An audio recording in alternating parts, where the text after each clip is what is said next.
Welcome, ladies and gentlemen. Welcome back to Gamers Den's history of the underappreciated.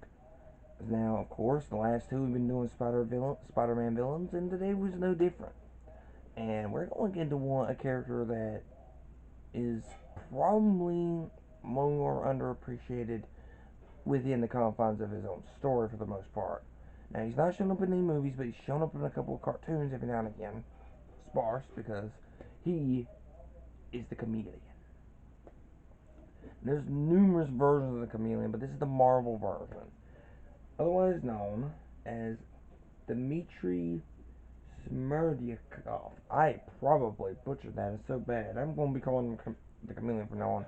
He's the half brother of Kraven the Hunter, and if his name wasn't a dead giveaway, he can virtually impersonate anybody. He's a master of disguise. Um, and from now he first appeared in Amazing Spider-Man #1 on March 1963.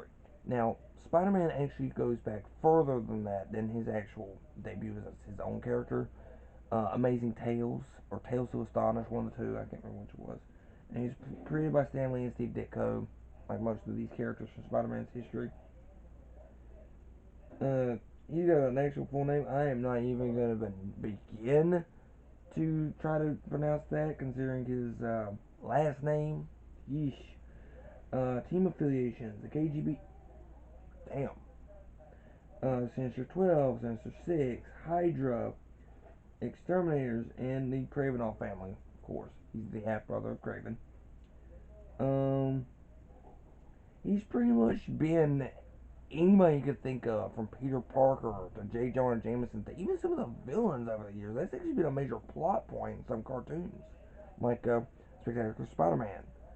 He played Norman Osborn, while the Goblin was the real Norman was playing dressed up as the Goblin.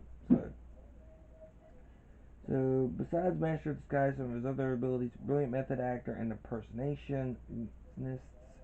He has enhanced strength and endurance and longevity. Now he's usually depicted. Now, if he's not in disguise, he's usually depicted in a either purple suit or a business attire of some sort, depending. I've always seen him, however, when he's unmasked. A white. I don't know if that's his actual face or if it's another mask, and it's like a really good one. But it's usually we never see what's under it. So it's either a really good mask that never gets taken off, or he's that is his face, which he might as well be. Let's see.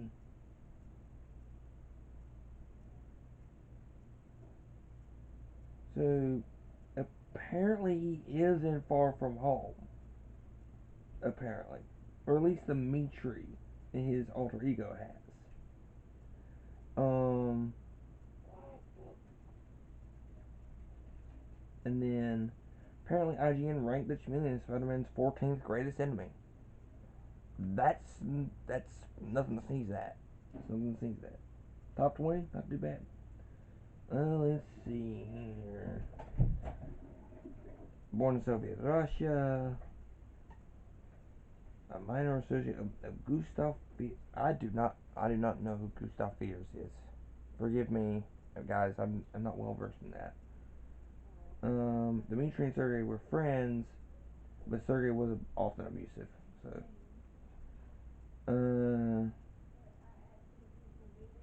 he eventually immigrated to the U.S. and he made a talent for himself doing impressions of his half brother. His first criminal outing was impersonating Spider-Man, but he was soon exposed. It didn't take him long because of Spider-Man. And then, okay, apparently the Chameleon inspired Kraven to begin hunting Spider-Man. Okay, so he's the reason why Kraven is going stark raving mad, or in his case, Stark Craven mad. I am not. I am not. I'm not going to say sorry for that joke. Okay, apparently he's disguised himself as Torpedo and battled Daredevil. Um, so when Craven committed suicide, the Chameleon became obsessed with making Spider-Man suffer for his failure to prevent this. Okay, so that is his face. And apparently he took some kind of pill or whatever, and it pretty much made his face malleable. That's that's just grody. He armed himself with the Femme Fatales, the Scorpion, and the Tarantula to eliminate Spider-Man and the Black Cat. And of course, the Chameleon is, out of all the various villains, he is known for the most escapes and the least arrests. As far as like not characters like Doctor Doom or Kingpin, like ones that are like mostly target the Spider, and um, aren't aren't associated with other ones like nowadays. Like Kingpin started out as a Spider-Man villain, but became a Daredevil villain because of the movie.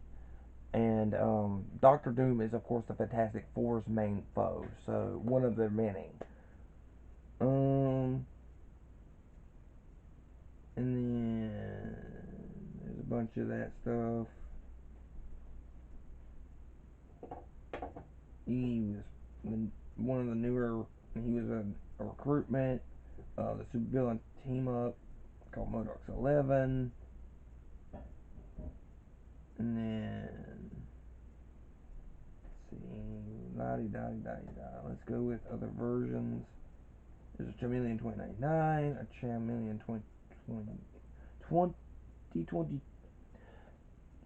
2211. Ugh, that was a mouthful. Counter Earth,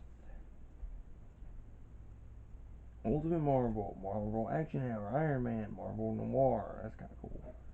And then another media, he's appeared in the Marvel Superheroes animated series and an Iron Man segment, and as well as the Incredible Hulk segment of that one. Chameleon appeared in the 1980 Spider-Man series a couple times.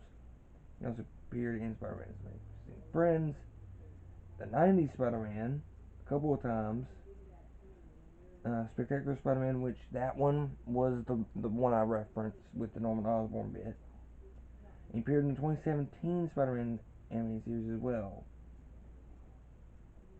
Um, um, he's appeared in the SNES version of Spider-Man, and he appeared in the Amazing Spider-Man 2 video game. And apparently he's appeared in a Sinister Six novel trilogy as well. So he's been all over the place, but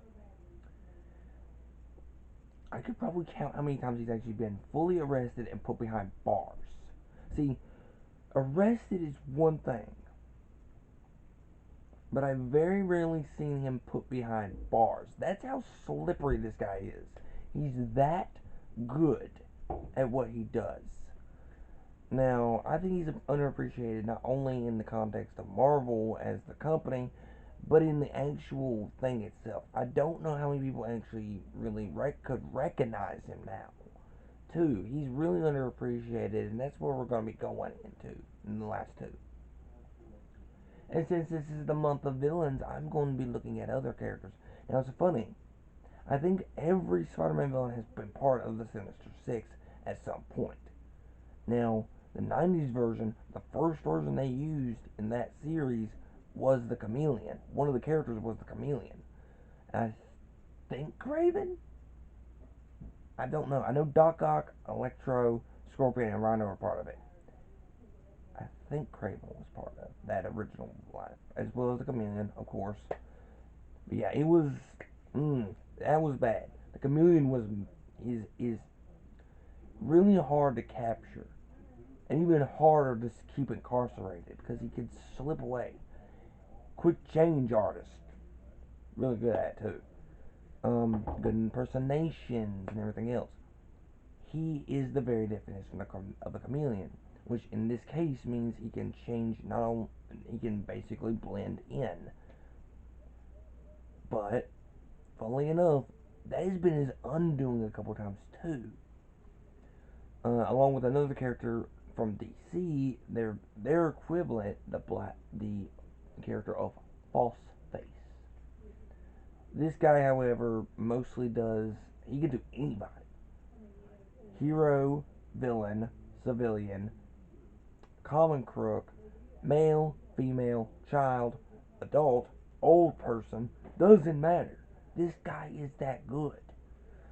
It's like it is his superpower, and he was born with it. And it's not something he's not a mutant. Some people are just naturally talented, and he's unfortunately using his talent for evil. Evil. But I love the Chameleon because of that. Because he's not easy to capture, and when he finally does get captured, it's like, yes, get dunked on, man. Um, but definitely one of my favorites. But with that being said, be sure to like, share, subscribe, ring the bell for notifications, and go in the comment section down below. Do you know the Chameleon? I would definitely like to talk about this guy along with all other Spider-Man villains. What are some of your favorites? And hopefully we'll see you guys in the next video.